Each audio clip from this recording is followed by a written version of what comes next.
இருக்கீங்க? உங்களை சார் தேடிட்டு வந்தேன். கூப்பிட போன தெய்வம் குறுக்க வந்துட்டோமா? Correct sir. இது என்ன தெரியுதா?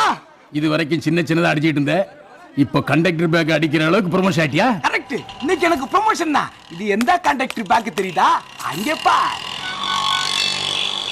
ஆட்டோ வருது, 3 பொண்ணுங்க போகுது, அம்பாசிடர் கார் வருது, சைக்கிள் வருது.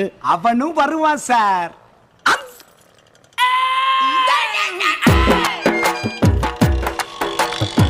என்ன ஆக்டிங் கொடுக்குறான் சார் அவன்? அவனை மாட்டி விடுறேன்னு சொல்லி நீ பல்லு சட்டை மாட்டி. ஐயோ ஐயோ ஐயோ ஐயோ, என்ன மாதிரி நடிக்கிறான் சார் அவன். இந்த பேக் அவன் தான் சார் அடிச்சான். கண்டக்டர் சார் அவன். அப்படிங்கிறத மாட்டான் சார். 1.5 கோடி அடிச்ச கேடி மாதிரியா சார் அவன் நந்து வாரா. ஏன் தம்பி எவ்வளவு லேட்டு? ஏட்டா இப்ப ஏற்கனவே எதிர்பார்த்துக்கிட்டு அவன. கமலடே, ஆமா உங்க யூனியன் மீட்டிங் தானே போறேன். ஆமா சார்.